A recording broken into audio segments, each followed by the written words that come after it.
नमस्कार दोस्तों, कैसे हो आप सभी। स्वागत करते हो आप सभी का वस्तु को इसमें। तो दोस्तों आज जो है कि बिहार डीएलएड प्रवेश परीक्षा 2026 के लिए डीएलएड स्पेशल जो है कि चुनिंदा बीबीआई प्रश्न लेके आए हुए हैं, जो आपकी पेपर के लिए काफ़ी उपयोगी आज का ये प्रश्न रहने वाला है।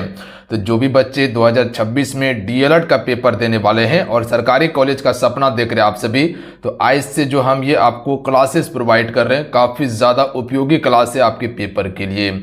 सबसे पहले आप सभी वीडियो को शुरू से अंत तक पूरा कंप्लीट कीजिएगा और लास्ट में आप सभी स्कोर बताइएगा आप सभी, ठीक है। तो चलिए शुरू करते हैं। सभी एक बार वीडियो को लाइक करके शेयर अपने अपने दोस्तों में ज़रूर कर दीजिएगा। तो चलिए शुरू करते हैं। आज का पहला प्रश्न है कि हीराकुंड नदी परियोजना किस नदी पर स्थित है। चलिए क्वेश्चन फर्स्ट का राइट आंसर कीजिएगा, काफी इंपॉर्टेंट है, याद रखिएगा, हूबहू रिपीट कर लिया जाएगा आपके पेपर में। तो राइट आंसर हो जाएगा महानदी पर स्थित है, याद रखिएगा। अब आगे क्या क्या पूछा जा सकता है ये आपको याद रखना है। अगर क्वेश्चन आपसे इससे पूछ लिया जाए कि बताइए कि टिहरी बांध जो है ये किस राज्य में है, तो टिहरी बांध आपका यूके यानी कि उत्तराखंड में है और किस नदी पर है, भागीरथी नदी पर है। तो नदी भी पूछ लिया जाता है तो यहाँ से आपको नदी भी याद रखना है। सबसे ऊंचा बांध है टिहरी। इसके अलावा अगर क्वेश्चन पूछा जाए कि बताइए कि भांखड़ा नांगल बांध जो है ये आपका किस नदी पर है, सतलुज नदी पर है, याद रखिएगा आप सभी, सतलुज नदी पर है और ये आपका हिमाचल प्रदेश और पंजाब का एक संयुक्त परियोजना है। अच्छा, अगर क्वेश्चन पूछा जाए कि बताइए हमको कि उकाई बांध परियोजना जो है ये आपका किस नदी पर है, उकाई बांध, तो ये आपका ताप्ती नदी पर है। कहाँ पे है, गुजरात राज्य में है, गुजरात राज्य में है, याद रखिएगा, क्वेश्चन पूछा जा सकता है पेपर में। अच्छा, अगर क्वेश्चन पूछ लिया जाए कि बताइए गांधी सागर बांध परियोजना जो है ये किस नदी पर है, तो ये आपका चंबल नदी पर है गांधी सागर बांध परियोजना। कहाँ पे, एमपी मध्य प्रदेश में है। तो इतना सा फैक्ट याद रखिएगा, हो सकता है आपके पेपर में प्रश्न बन जाए। सबसे ऊंचा बांध कौन सा है, टिहरी बांध, और सबसे लंबा बांध कौन सा है, हीराकुंड बांध। इतना सा फैक्ट आपको इसके बारे में याद रखना है, पेपर में आराम से प्रश्न बना के आइएगा। चलिए क्वेश्चन नंबर 2 देखिएगा, निम्नलिखित में से कौन सा बायोमास ऊर्जा का उदाहरण नहीं है। देखिए अभी जो हम आपको पीवाईक्यू क्वेश्चन जो कंप्लीट करवा रहे हैं ना, और इसी के साथ में जो न्यू क्वेश्चन बन सकता है वो क्वेश्चन हम आपको जो दे रहे हैं, अगर इस पे पकड़ बना लीजिएगा फ्रेंड तो समझ लीजिए आपका रिजल्ट निश्चित है। क्योंकि आप सभी को पता है कि आयोग जो क्वेश्चन पूछता है, जो पिछले वर्ष क्वेश्चन पूछा गया उसी के आसपास से क्वेश्चन पूछता है, जो ज्यादा पुराना हो गया है ना उसी को हुबहू रिपीट कर दिया जाता है। तो इसको आप पकड़ के रख लीजिए, रिजल्ट आपका निश्चित होगा। और एक्स्ट्रा फैक्ट भी बताते हैं तो उसको याद जरूर करते चलिएगा, कंठस्थ याद करके रखिएगा आप सभी, और एग्जाम तक में चीजें आपका कंप्लीट होगा। तो इतना काम जरूर कर लीजिए, सब क्लास छोड़ दीजिए बट इस क्लास को आप नहीं छोड़िएगा क्योंकि ये रिजल्ट देने वाला आपका क्लास है। सबसे पहले यह समझिए कि बायोमास ऊर्जा का उदाहरण है कौन कौन से। देखिए लकड़ी हो जाएगा, गोबर हो जाएगा, कोयला, कोयला अपवाद में आ सकता है अगर नवीकरणीय ऊर्जा की बात किया जाए, कोयला अनवीकरणीय ऊर्जा है, बट बायोमास में कोयला को लिया गया है। तो इसका राइट आंसर होगा ऑप्शन नंबर सी, परमाणु ऊर्जा। ये आपका बायोमास का उदाहरण नहीं है, याद रखिएगा आप सभी, क्योंकि परमाणु ऊर्जा जो है भविष्य में कह सकते खत्म हो सकता है, तो ये एक आपका अनवीकरणीय ऊर्जा का उदाहरण है। सबसे पहले यहां समझिएगा आप सभी कि नवीकरणीय ऊर्जा का उदाहरण है कौन कौन सा और नवीकरणीय ऊर्जा होता क्या है। यह क्वेश्चन आयोग कई बार पूछा गया है। तो नवीकरणीय ऊर्जा वह होता है जो भविष्य में कभी खत्म नहीं हो सकता है और वायु प्रदूषण बहुत ही कम होता है, पर्यावरण को प्रदूषित कम करता है। जैसे कह सकते हैं कि सौर ऊर्जा हो गया, इसका सौर ऊर्जा ये नवीकरणीय ऊर्जा का उदाहरण है। पवन ऊर्जा हो गया, उसके बाद जल विद्युत हो गया, भूतापीय ऊर्जा हो गया, ये सभी आपका नवीकरणीय ऊर्जा का उदाहरण है। कौन कौन सा बताएं, सौर ऊर्जा, पवन ऊर्जा, जल ऊर्जा, बायोमास। बायोमास में क्या आ जाएगा, जैसे कह सकते हैं पौधे का अपशिष्ट पदार्थ, गोबर हो गया या जैविक अपशिष्ट हो गया, ये सभी आपका बायोमास के अंतर्गत आता है। एक आपका भूतापीय ऊर्जा आ जाएगा, ये आपका नवीकरणीय ऊर्जा का उदाहरण है। अच्छा, अगर क्वेश्चन पूछा जाए कि बताइए अनवीकरणीय ऊर्जा का उदाहरण क्या है, सबसे पहले तो ये पता होना चाहिए कि अनवीकरणीय ऊर्जा क्या होता है, जो भविष्य में खत्म हो सकता है, ठीक है, जो वायु को ज्यादा प्रदूषित करता हो, पर्यावरण को ज्यादा हानि पहुंचाता हो। जैसे कह सकते कोयला, कोयला जो है ये आपका अनवीकरणीय ऊर्जा का उदाहरण है। बात समझे आप सभी, क्योंकि कोयला भविष्य में खत्म हो सकता है। पेट्रोलियम हो गया, प्राकृतिक गैस जो खाना बनाने के लिए हम सभी एलपीजी का प्रयोग करते हैं। इसके अलावा परमाणु ऊर्जा हो गया, जैसे यूरेनियम, ये सभी आपका अनवीकरणीय ऊर्जा का उदाहरण है। तो इतना सा फैक्ट याद रखिएगा जो पूछा जा सकता है। ये प्रश्न तो आपका पूछा गया था और जो एक्स्ट्रा फैक्ट बताएं वो आगे पूछा जा सकता है, इसको ध्यान रखिएगा आप सभी। और ये चीज़ें हम ही आपको कंप्लीट करवा रहे हैं, जो कि कोई नहीं करवाने वाला है। उपभोक्ता कानून 1986 क्यों अपनाया गया था? चलिए क्वेश्चन नंबर आप सभी 3 का राइट आंसर कीजिएगा। राइट आंसर होगा ऑप्शन नंबर डी। याद रखिएगा आप सभी, उपभोक्ताओं को बेईमानी से बचाने के लिए किया गया, उपभोक्ताओं को सुरक्षा अधिकार प्राप्त करने के लिए किया गया, ग्राहकों की शिकायतों को सरल एवं द्रुत और कम खर्च निपटारा के लिए किया गया था। तो ये सभी के लिए किया गया था। कब आया था उपभोक्ता कानून? 1986 में आया था। तो यहाँ हो सकता है डायरेक्ट प्रश्न बन जाए, और ये भी आपका बिहार पुलिस में पूछा गया प्रश्न है। बात समझे आप सभी। अगला है शेरशाह। शेरशाह दिया हुआ है, कौन सा संज्ञा है? देखिए, अगर शेरशाह सिर्फ पूछता है ना कि शेरशाह में कौन सा संज्ञा है, तो व्यक्तिवाचक संज्ञा हो जाएगा, क्योंकि वो शेरशाह की बात किया गया है, जो मध्यकालीन भारत का एक शासक था शेरशाह, जिसका मकबरा कहाँ है? सासाराम में है, पता है आप सभी को। पर यहाँ पर शेरशाह का बात किया गया, तो ये भाववाचक संज्ञा, किसी के भाव को प्रकट किया जा रहा है। जैसे कह सकते हैं लड़कपन, ये क्या है? भाव है। बुढ़ाड़ी भाववाचक संज्ञा है। बात समझे, जहां पर भाव प्रकट किया जाता हो। व्यक्तिवाचक संज्ञा में किसी एक व्यक्ति या वस्तु का बोध होता है। जातिवाचक संज्ञा में पूरे जाति समूह का बोध होता है। जैसे लड़कियां, लड़कियां मतलब पूरे जाति समूह का बोध हो गया यहाँ पे। अगला प्रश्न देख लीजिएगा आप सभी। भूटान का क्षेत्रफल कितना प्रतिशत वन आच्छादित है? वो भी प्रश्न आपका बिहार पुलिस में पूछा गया प्रश्न था। लगभग 70% इसका राइट आंसर होगा। देखिए, भूटान की राजधानी कहाँ पे है? थिम्पू है। और भूटान जो है ये आपका एक हिमालयन देश है, याद रखिएगा आप सभी, हिमालयन देश है भूटान। अच्छा, भूटान की अगर बात किया जाए तो इससे भारत की कौन कौन सी राज्य की सीमा लगता है आप सभी को पता है? जैसे अरुणाचल प्रदेश पूर्व की ओर से, अरुणाचल प्रदेश हो गया। उसके बाद सिक्किम पश्चिम की ओर से, याद रखिएगा आप सभी, कौन सा हो जाएगा? सिक्किम, जिसकी जनसंख्या सबसे कम है। इसके अलावा याद रखना है आप सभी को, असम हो जाएगा, असम हो जाएगा, असम हो जाएगा, और वेस्ट बंगाल हो जाएगा। इतना सा फैक्ट याद रखना है आप सभी को। चलिए अगला है कि पोखरा किस देश में स्थित एक नगर है? देखिए, पोखरा बात किया जाए ना तो काठमांडू के बाद ये दूसरा सबसे आबादी वाला शहर है आपका नेपाल का, और ये एक आपका पर्यटन स्थल है, तो नेपाल में स्थित है। चलिए क्वेश्चन नंबर 7 देखिएगा कि 1 सेमी बराबर 1 किलोमीटर के लिए सही प्रतिनिधित्व भिन्न क्या होगा? तो देखिए, 1 सेमी बराबर 1 किलोमीटर, तो 1 किलोमीटर में कितना सेमी होगा? तो ये लगभग 1 लाख सेंटीमीटर होगा। तो ऑप्शन नंबर यहाँ पर डी करेक्ट आंसर होगा। देखिए, यहाँ पर समझिएगा आप सभी, 100 सेंटीमीटर की बात किया जाए ना तो 100 सेंटीमीटर बराबर होता है 1 मीटर होता है। 100 सेंटीमीटर बराबर 1 मीटर होता है, तो 1000 मीटर में कितना किलोमीटर होगा? 1 किलोमीटर होता है 1000 मीटर में, पता है आप सभी को। तो यहाँ पर 1 किलोमीटर बराबर कितना हो जाएगा? तो 1 लाख सेंटीमीटर हो जाएगा। अगला क्वेश्चन है कि क्षेत्र में जाकर इकट्ठे किए गए आंकड़े को क्या कहा जाता है? तो देखिए, क्षेत्र में जाकर जो इकट्ठे किए गए आंकड़े होता है उसे प्राथमिक आंकड़े कहा जाता है। अगला क्वेश्चन है कि भोपाल गैस त्रासदी के लिए कौन सी गैस जिम्मेदार है? तो राइट आंसर क्या हो जाएगा? मिथाइल आइसोसाइनाइड हो जाएगा, जिसे हम सभी शॉर्ट में MIC कहते हैं। ये प्रश्न तो पूछा गया है। अब देखिए क्या क्या प्रश्न आपके पेपर में बन सकता है। अगर क्वेश्चन पूछा जाए कि इस गैस का त्रासदी कब हुआ था, तो 3 दिसंबर को हुआ था। 3 दिसंबर 1984 को किया गया था, सॉरी हुआ था। कहाँ पे? भोपाल में हुआ था, याद रखिएगा, मध्य प्रदेश में। अच्छा, ये घटना जो हुआ था वो किस कंपनी में हुआ था? तो यूनियन कार्बाइड नामक कंपनी था, जो कि कीटनाशक दवा बनाता था, याद रखिएगा आप सभी। बात समझ गए? इतना सा फैक्ट याद रखिएगा। देखिए फ्रेंड, आपसे वीडियो को जरूर लाइक करते चलिएगा। आपका एक लाइक मोटिवेट कराता है, तो लाइक जरूर कीजिएगा इस मेहनत के लिए। अगर आपको लगता है कि हाँ सर आपके लिए मेहनत किया हुआ है ना, तो एक लाइक जरूर कर दीजिएगा, और अपने दोस्तों में जरूर शेयर कर दीजिएगा जहां भी व्हाट्सएप फेसबुक ग्रुप में है। चलिए अगला क्वेश्चन देखिए, इंपॉर्टेंट है कि डैश प्रसिद्ध भारतीय स्वतंत्रता सेनानी थे जिन्होंने संसाधन संरक्षण के बारे में महत्वपूर्ण अवलोकन किया। हर किसी की जरूरत के लिए पर्याप्त है, किसी के लालच के लिए नहीं। ये किसने कहा था? तो ये महात्मा गांधी जी का कथन था, याद रखिएगा आप सभी। किसका था? महात्मा गांधी जी का कथन था। चलिए अगला क्वेश्चन है कि वह भूमि जो 5 से अधिक वर्षों के लिए बिना खेती की छोड़ दी जाती है, तो उसे डैश भूमि कहा जाता है। इंपॉर्टेंट करके इसको याद रखिएगा, PYQ क्वेश्चन है ये, बिहार में ही पूछा गया PYQ क्वेश्चन है। बात समझे? तो देखिए, जो 5 वर्ष से अधिक वर्षों के लिए खेती अगर छोड़ दी जाए तो उसे कृषि योग्य बंजर भूमि कहा जाता है। बंजर भूमि नहीं कहेंगे। बंजर भूमि क्या होता है? जिसमें कुछ उपजाऊ होता ही नहीं, उसको बंजर भूमि कहेंगे। बट यहाँ 5 वर्ष से अधिक के लिए छोड़ दिया गया है, तो इसे कृषि तो कर सकते हैं, पर यह बंजर हो चुका है, अभी 5 वर्ष की खेती नहीं किया जा रहा है। अच्छा, प्रति खेती क्या होता है? मान लीजिए कि एक फसल नहीं उपजाया गया, खेत को प्रति छोड़ दिया, तो वो प्रति खेती हो जाएगा। बात समझ गए आप सभी।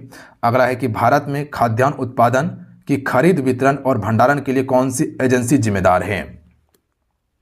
तो यहाँ पर एजेंसी की बात किया गया है तो ये आपका भारत खाद्यान्न निगम हो जाएगा। याद रखिएगा आप सभी। इसकी स्थापना कब किया गया था? 1965 में किया गया था। 1965 अधिनियम के तहत ही किया गया 1965 में। अगला है कि भारत में श्वेत क्रांति का पिता के रूप में किसे जाना जाता है? तो देखिए, एक हरित क्रांति का याद रखना है, डॉक्टर स्वामीनाथन को जाना जाता है भारत में, जो कि कृषि के क्षेत्र में क्रांति लाई थी। और दूध के क्षेत्र में क्रांति किसने लाया? डॉक्टर वर्गीज कुरियन ने लाया था। याद रखिएगा आप सभी। ऑपरेशन फ्लड की शुरुआत इसी के द्वारा किया गया था। दूध क्रांति इसी के द्वारा लाया गया था। इसी ने कह सकते हैं कि प्रमुख दूध डेयरी की स्थापना किया था, जैसे कह सकते अमूल हो गया, जो गुजरात की एक प्रमुख कंपनी है। अगला क्वेश्चन है कि ताज़ा पानी मुख्य रूप से सतही अपवाह और भूजल से प्राप्त होता है, जिसे डैश के माध्यम से लगातार नवीनीकरण और रिचार्ज किया जा रहा है। भूजल से जो हमको ताज़ा पानी मिलता है, ये किसके माध्यम से नवीनीकरण और रिचार्ज किया जाता है? तो ये आपका हाइड्रोलॉजिकल चक्र या जल चक्र से किया जाता है। तो अगर हिंदी में दिया जाए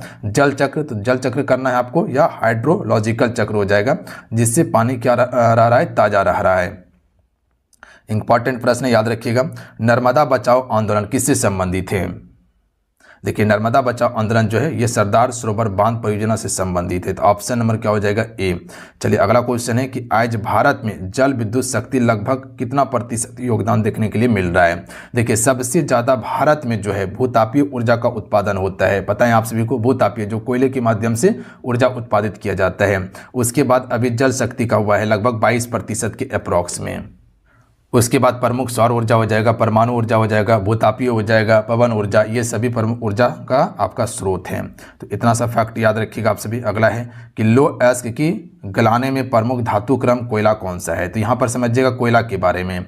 अच्छा, सबसे अच्छा किस्म का कोयला कौन सा होता है? पता है आप सभी को, एंथ्रासाइट कोयला होता है, जिसमें कार्बन का प्रतिशत जो देखिएगा वो 80 से अधिक होता है, 80% से अधिक, 80 से 90 के बीच में। याद रखना आप सभी को, एंथ्रासाइट कोयला जो जम्मू कश्मीर वाला क्षेत्र में है, तो ये सबसे उच्च किस्म का कोयला होता है। पर यहाँ धातु कर्म की बात यहाँ पर किया गया है ना, लो एस्क को गलाने के लिए, तो विटामिन कोयला का उपयोग करते हैं। भारत में सबसे ज़्यादा पाया जाता है। इसमें कार्बन का प्रतिशत लगभग जो है कि 60 से 80% तक होता है। अच्छा, लिग्नाइट कोयला की बात किया जाए तो इसमें कार्बन का प्रतिशत आपका 50 से 60 के अप्रॉक्स में आपको देखने के लिए मिलता है। अगर वहीं पीट कोयला की बात किया जाए तो लगभग 30 से 40% जो सबसे बेकार कोयला माना जाता है, इसमें सिर्फ धुआं ही धुआं होगा। सबसे अच्छा कोयला एंथ्रासाइट, भारत में सबसे ज़्यादा विटामिन कोयला होता है। लिग्नाइट कोयला में बताएं कि आपका 50 से 60% तक कार्बन की मात्रा होता है। विटामिन कोयला का उपयोग जो हम सभी ऊर्जा उत्पादन में करते हैं, उसके बाद जो है कि लो इस्पात संयंत्र में भी करते हैं। अगला क्वेश्चन देख लीजिए, निम्नलिखित में से कौन सा खनिज मोनाजाइट रेत में निहित है? देखिए, मोनाजाइट रेत में निहित जो होता है वो आपका थोरियम होता है। थोरियम हो जाएगा, यूरेनियम नहीं। यूरेनियम के लिए प्रसिद्ध है जादू गोड़ा का खान, याद रखिएगा आप सभी। तो यहाँ थोरियम हो जाएगा। बात समझे, कहाँ पर ज़्यादा मिलता है आपको? केरल में देखने के लिए मिलता है। कहाँ पे? केरल में, याद रखिएगा आप सभी। अच्छा, अगर क्वेश्चन पूछा जाए कि थोरियम धातु की खोज जो हुआ था ये कब हुआ था? आपका 1828 में किया गया था। 1828 में किया गया था बर्जिलियस के द्वारा। किसके द्वारा? बर्जिलियस के द्वारा किया गया था, याद रखेंगे। चलिए, अगला क्वेश्चन है कि बिहार में कितने प्रतिशत भौगोलिक क्षेत्र पर वन का फैलाव है? तो इसका राइट आंसर क्या हो जाएगा? 7% मात्र में है। ये क्वेश्चन तो पूछा गया। अब आगे देखिए क्या क्या प्रश्न आपके पेपर में बन सकता है। देखिए, आयोग जो पूछा है 7% ऑप्शन में लिया था, पर वास्तविक में ये लगभग 7.84% के अप्रॉक्स में है। बात समझे। अब देखिए आयोग क्या क्या प्रश्न आपसे से पूछेगा। पहला तो ये पूछेगा कि बताइए कि आपका बिहार का क्षेत्रफल कितना है? तो बिहार का क्षेत्रफल है 94,163 वर्ग किलोमीटर। 94,163 वर्ग किलोमीटर है बिहार का क्षेत्रफल। अच्छा, अगर क्वेश्चन पूछा जाए कि आप बताइए कि बिहार में कुल वन कितना है? तो देखिए, अगर कुल वन की बात पूछा जाए ना कि कुल वन कितना है बिहार में, तो यहाँ पर आपका 7380 के अप्रॉक्स में है। 7380 वर्ग किलोमीटर में वन फैला हुआ है। 7380 वर्ग किलोमीटर में, जिसमें कि आपका अगर सघन वन पूछा जाए कि बताइए सघन वन कितना है, तो सघन वन है आपका 333.42 वर्ग किलोमीटर के अप्रॉक्स में है। उसके बाद अगर क्वेश्चन पूछा जाए कि मध्य सघन वन कितना है, मध्यम सघन वन, मध्यम सघन वन कितना है, तो मध्यम सघन वन जो है ये आपका 3285 के अप्रॉक्स में है। 3285.83 वर्ग किलोमीटर के अप्रॉक्स में है। 3285.83 वर्ग किलोमीटर के अप्रॉक्स में है। ये हो गया मध्य सघन वन। सघन वन 333.42, मध्य सघन वन 3285.83 वर्ग किलोमीटर हो जाएगा। उसके बाद अगर खुला वन की बात पूछा जाए कि बिहार में खुला वन कितना है, तो खुला वन 3761.54 वर्ग किलोमीटर, 3761.54 वर्ग किलोमीटर है, याद रखिएगा आप सभी, बात समझे। अगला है काजीरंगा राष्ट्रीय उद्यान किस राज्य में स्थित है। देखिए काजीरंगा जो है ये आपका एक सिंग गेंडा के लिए प्रसिद्ध है और ये आपका असम राज्य में है, मानस भी आपका असम में है। अब देखिए ये क्वेश्चन पूछा गया आगे क्या क्या बन सकता है कि सबसे पहले काजीरंगा एक सिंग गेंडा के लिए प्रसिद्ध है, पहला क्वेश्चन बन सकता है। अच्छा, काजीरंगा को यूनेस्को में कब शामिल किया गया था, ये प्रश्न आपके लिए इंपॉर्टेंट है। यूनेस्को में कब शामिल किया गया था, 1985 में शामिल किया गया था, धरोहर स्थल में शामिल किया गया था, बात समझे। इतना सा फैक्ट याद रखिएगा। मानस कहाँ पे, ये भी आपका असम में है। चलिए अगला है सिगरौली किस राज्य का सबसे प्रमुख कोयला क्षेत्र है। देखिए सिगरौली जो है ये आपका मध्य प्रदेश में है, बात समझे आप सभी, मध्य प्रदेश में।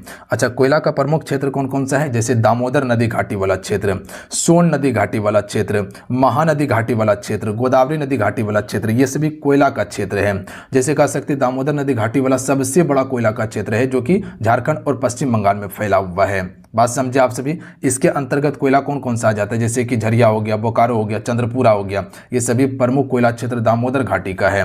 रानीगंज हो गया, ये सभी प्रमुख है जो पश्चिम बंगाल में है। अच्छा, सोन नदी घाटी जो है ये आपका मध्य प्रदेश और उत्तर प्रदेश के बीच का कोयला क्षेत्र है। इसके अंतर्गत जो आपका आता है सिगरौली कोयला क्षेत्र, सिगरौली ये वाला, ये आपका सोन नदी घाटी के अंतर्गत आ जाता है। छत्तीसगढ़ में प्रमुख कोयला का क्षेत्र कौन सा है, कोरबा, कोरबा, कोरबा याद रखिएगा, कोरबा हो गया, विश्रामपुर हो गया जो आपका महानदी घाटी के अंतर्गत आता है। वही उड़ीसा की बात किया जाए तो तालचेर हो जाएगा, सुंदरगढ़ हो जाएगा, सबलपुर हो जाएगा, ये भी आपका कहाँ पे, उड़ीसा में, जो कि महानदी के अंतर्गत आता है। और गोदावरी नदी घाटी जो बताएं तो इसमें ज़्यादातर तेलंगाना वाला क्षेत्र आ जाता है, कोयला वाला। देखिए प्राथमिक ऊर्जा का उदाहरण नहीं है, तो प्राथमिक ऊर्जा का उदाहरण कौन कौन सा है, कोयला है, पेट्रोलियम है, प्राकृतिक गैस है, ये सभी प्राथमिक ऊर्जा है। जबकि विद्युत क्या है, ये द्वितीय ऊर्जा है, याद रखिएगा। जैसे कि कोयला को जलाएंगे, उससे बाद जो ऊर्जा उत्पन्न होगा उसके बाद उसको विद्युत में कन्वर्ट किया जाएगा, तो विद्युत क्या है, द्वितीय ऊर्जा हो जाएगा। आसान प्रश्न था। अगला है कि निम्न में से कौन सा छोटे पैमाने का उद्योग है, तो देखिए खिलौना उद्योग ये छोटा है, चीनी, कागज, ये सभी बड़ा उद्योग है। अगला है Tata iron and steel company की स्थापना, पीवाईक्यू क्वेश्चन है, ध्यान रखिएगा आप सभी। तो इसकी स्थापना हुआ था 1907 में, ये क्वेश्चन पूछा गया। आगे क्या क्या बन सकता है ये ध्यान दीजिएगा आप सभी। पहला क्वेश्चन ये बन सकता है कि इसकी स्थापना किसने किया था, दोराबजी टाटा ने किया था। बट प्रारंभिक विचार किसके मन में आया था, जमशेदजी नोराबजी टाटा के मन में विचार आया था, इसीलिए इसको वास्तविक संस्थापक मानते हैं।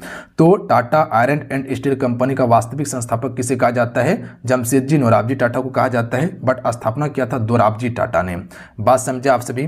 यहाँ पर क्या किया गया था, स्टील का उत्पादन प्रारंभ किया गया था। तो सबसे पहले यहाँ पर स्टील का उत्पादन 1911 में हुआ था और उसके बाद इस्पात का उत्पादन 1914 में हुआ था। कहाँ पे, Tata iron and steel company में। ये किस नदी के तट पर स्थित है, स्वर्णरेखा और खरकई नदी के तट पर है। कहाँ पर स्थापित हुआ था, जमशेदपुर के साकची नामक स्थान पर स्थापित हुआ था। इतना सा फैक्ट याद रखिएगा जो पेपर में आपका बन सकता है। अगला है भारत का सर्वाधिक विदेशी व्यापार किस मार्ग से होता है। देखिए जितना चीजें हम बता रहे हैं ना क्वेश्चन से संबंधित, इसको आप कंठस्थ याद कर लीजिए, पेपर में प्रश्न आराम से बना के आइएगा, ये हम आपको वादा कर रहे हैं। पेपर दे के आइएगा, उसके बाद फिर हमको बोलिएगा भारत का सर्वाधिक विदेशी व्यापार किस मार्ग से होता है। तो देखिए विदेशी व्यापार सबसे ज़्यादा समुद्री मार्ग से होता है, लगभग 90% तक समुद्री मार्ग से ही किया जाता है। बात समझ गए आप सभी, क्योंकि यहाँ पर खर्चा कम आता है। भारत में रेल परिचालन की शुरुआत कब हुई थी, तो 1853 में हुई थी, याद रखिएगा आप सभी। किसके द्वारा शुरू किया गया था, लॉर्ड डलहौजी के द्वारा शुरू किया गया था, पता है आप सभी को। और मात्र में ये 34 किलोमीटर की लाइन चली थी मुंबई से थाने के बीच में, बात समझ गए। अगला क्वेश्चन है कि संसार की सबसे ऊंची सड़क कहाँ पे है, तो right answer option number B हो जाएगा। देखिए संसार का सबसे ऊंचा सड़क जो है ये लद्दाख में उमलिंग लांग दर्रा है, याद रखेंगे आप सभी। और इसे 2021 में आपका Guinness book of world record में भी शामिल किया गया था। 2020 में चीन की सीमा के पास इसको बनाया गया था। अगला क्वेश्चन है लद्दाख में। अगला क्वेश्चन देख लीजिएगा कि इनमें से कौन सा प्राकृतिक आपदा नहीं है। देखिए सुनामी प्राकृतिक है, बाढ़ प्राकृतिक है, भूकंप भी प्राकृतिक है। तो आतंकवाद ये प्राकृतिक होगा, नहीं प्राकृतिक नहीं है, क्योंकि ये तो मानव का सोच है। अगला है मानचित्र में नीले रंग को किस भाग से दर्शाया जाता है। ये आपका पीवाईक्यू क्वेश्चन है, इसको ध्यान रखना है आप सभी को। तो ये आपका कह सकते हैं जल को नीले रंग से दर्शाया जाता है, तो ये क्वेश्चन पूछा गया। अब देखिए आगे क्या क्या बन सकता है आपके पेपर में, ये प्रश्न हूबहू रिपीट कर लिया जाएगा, याद रखेंगे आप सभी। अगर क्वेश्चन पूछा जाए कि भूरा रंग से हम सभी क्या चीज़ को दर्शाते हैं, तो भूरा रंग से पर्वत को, और पीला से हम सभी पठार को, याद रखिएगा, पीला से हम सभी पठार को दर्शाते हैं, बात समझ गए आप सभी। और हरा रंग से मैदान को, मैदान को हम सभी हरा रंग से मैदान को, इतना सा याद रखेंगे। अगला है बिहार में सर्वप्रथम नगर निगम की स्थापना कहाँ की गई थी, तो सबसे पहले नगर निगम की स्थापना हुआ था 1952 में, और ये पटना में किया गया था। अगला क्वेश्चन है कि कहलगांव भूतापीय विद्युत परियोजना जो है ये आपका कहाँ पर अवस्थित है, तो कहलगांव वाला पूछा गया है, तो बिहार में ही है, और ये भागलपुर जिले में पड़ता है। बात समझे आपसे, कहाँ पे, भागलपुर जिले में पड़ता है। इसके अलावा प्रमुख कौन कौन सा हो जाएगा, जैसे कांटी विद्युत परियोजना जो है ये आपका कहाँ पे है, तापीय विद्युत परियोजना मुजफ्फरपुर में है, याद रखिएगा आप सभी। कहाँ पे है जी, मुजफ्फरपुर में है आपका, याद रखिएगा मुजफ्फरपुर में। अच्छा, अगर क्वेश्चन पूछा जाए कि नबी नगर तापीय विद्युत परियोजना जो है ये आपका कहाँ पे है, ये आपका औरंगाबाद बिहार में है, याद रखिएगा आप सभी। कहाँ पे है, औरंगाबाद बिहार में है। अच्छा, अगर क्वेश्चन पूछा जाए कि बरौनी भूतापीय ऊर्जा केंद्र जो है ये कहाँ पे है, बरौनी तापीय ऊर्जा केंद्र, भूतापीय नहीं, बरौनी तापीय ऊर्जा केंद्र जो है ये आपका कहाँ पे है, तो ये आपका बेगूसराय जिले में पड़ता है, याद रखिएगा। कहाँ पे, बेगूसराय जिले में आपका पड़ता है, बेगूसराय जिले में पड़ता है। तो इतना सा फैक्ट इसके बारे में याद रखिएगा। अगला है 2011 जनगणना के अनुसार बिहार का साक्षरता दर कितनी है, तो ओवरऑल देखा जाए तो 61.8, सबसे कम है भारत में, याद रखिएगा आप सभी, सबसे कम भारत में। सबसे ज़्यादा किसका है, केरल का साक्षरता दर है। अच्छा, अगर क्वेश्चन पूछा जाए कि मेल का कितना है, तो 71.2%, और फीमेल का पूछा जाए तो फीमेल का 51.5% है, याद रखिएगा साक्षरता दर। भारत का साक्षरता दर कितना है, 74.04% है। तो इतना सा फैक्ट इसके बारे में आपको ध्यान रखना है। अगला है कर्क रेखा किन राज्यों से होकर नहीं गुजरती है, तो देखिए कर्क रेखा राजस्थान हो गया, छत्तीसगढ़ हो गया, और उसके बाद त्रिपुरा हो गया, ये सभी से गुजरती है, जबकि उड़ीसा हो गया, यहाँ से नहीं गुजरती। उड़ीसा हो गया, या कह सकते कर्नाटक हो गया, तेलंगाना हो गया, आंध्र प्रदेश हो गया, महाराष्ट्र हो गया, ये सभी से नहीं गुजरती। बिहार हो गया, उत्तर प्रदेश हो गया, हरियाणा हो गया, दिल्ली हो गया, पंजाब हो गया, ये सभी से नहीं गुजरती। कर्क रेखा 8 राज्यों से होकर गुजरती है, 23.5 डिग्री उत्तरी अक्षांश रेखा है, याद रखिएगा आप सभी, 23.5 डिग्री उत्तरी अक्षांश रेखा है ये। अगला है किलोवाट आवर, ये किसकी इकाई है, तो किलोवाट आवर आपका ऊर्जा की इकाई हो जाएगा, या ऊर्जा का ऐसा मात्रक जूल भी होता है। अगला क्वेश्चन है कि भारत में प्रथम रेल टर्मिनल कौन सा है, तो भारत का प्रथम रेल टर्मिनल जो है छत्रपति शिवाजी टर्मिनल है, याद रखिएगा आप सभी, छत्रपति शिवाजी, और इसे यूनेस्को की विश्व धरोहर में शामिल भी किया गया है। लार्वा का कुछ परिवर्तन के जरिए वयस्क में बदलने की प्रक्रिया क्या कहलाती है, तो इसे कयांतरण कहा जाता है। क्या कहा जाता है, कयांतरण कहा जाता है। और ये परिवर्तन आपको मेढक में भी देखने के लिए मिलता है, तितली में भी देखने के लिए मिल जाता है, तो याद रखिएगा आपसे, मेढक और तितली इसका प्रमुख उदाहरण है। अगला है अंतर्राष्ट्रीय व्यापार के संदर्भ में डंपिंग का क्या अर्थ होता है, तो यहाँ पर डंपिंग से क्वेश्चन पूछा गया है, तो राइट आंसर इसका क्या हो जाएगा, सी नंबर हो जाएगा।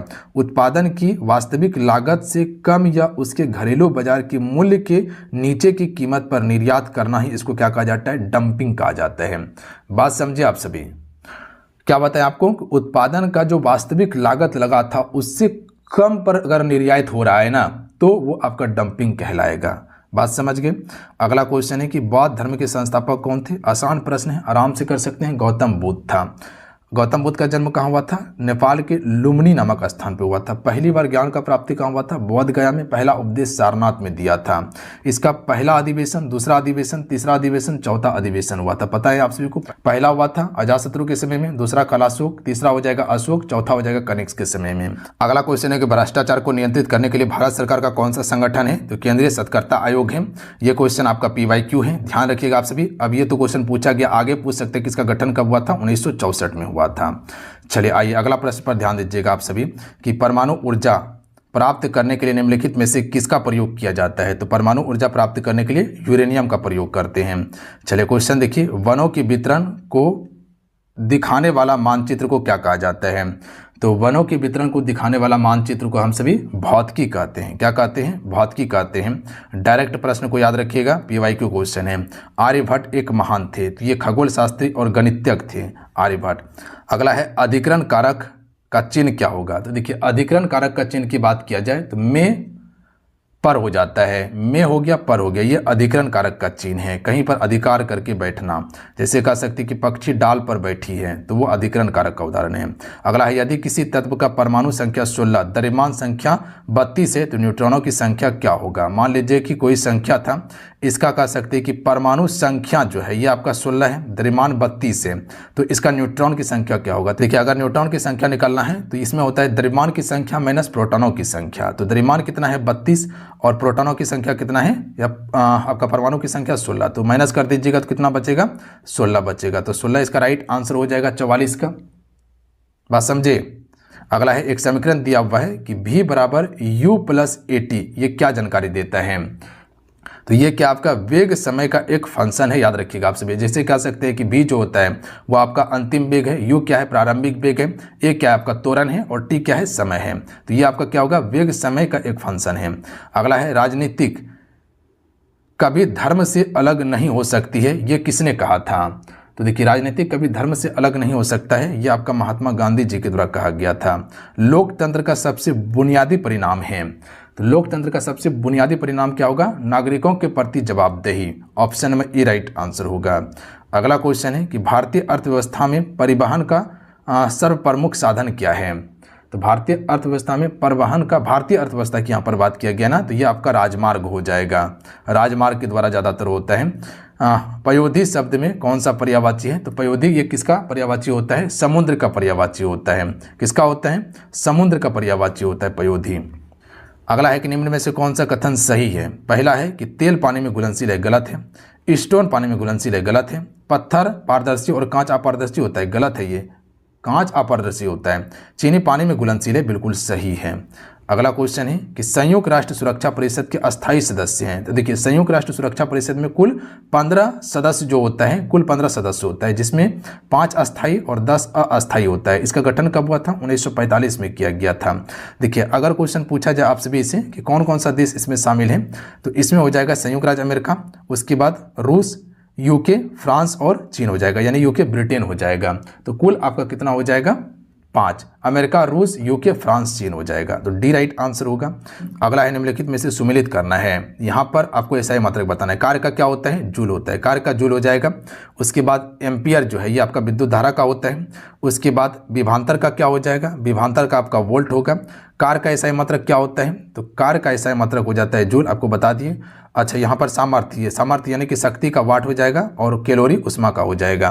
तो इसका राइट आंसर जो हो जाएगा ऑप्शन नंबर ए वाला हो जाएगा, इसको आप देख लीजिएगा। चलिए अगला क्वेश्चन है, डायरेक्ट प्रश्न को याद रखिए, डायरेक्ट प्रश्न बनेगा। अगला है कि भरी हुई गाड़ी को चलाने में और उसे चलायमान रखने के लिए आवश्यक ताकत से अपेक्षाकृत अधिक ताकत से धक्का देना पड़ता है, क्यों।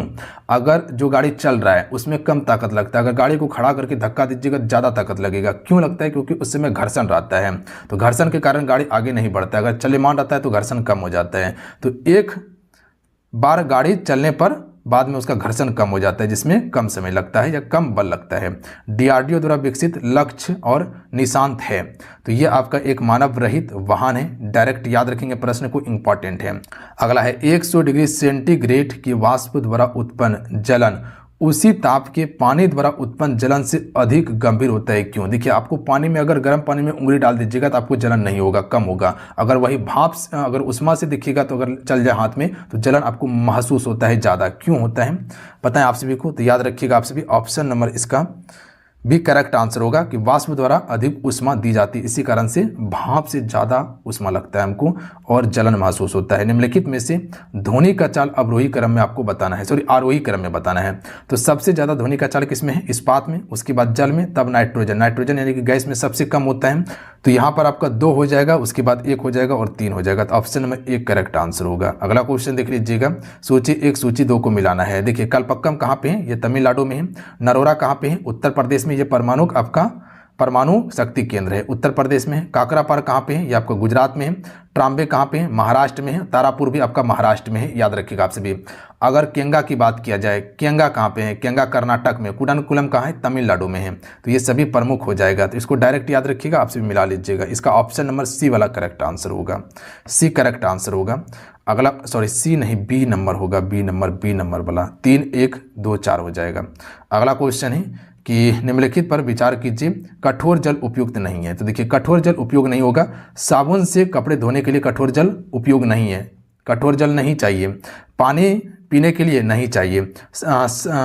फसल की सिंचाई के लिए भी कठोर जल उपयोग नहीं है, बॉयलर में प्रयोग करने के लिए भी नहीं है।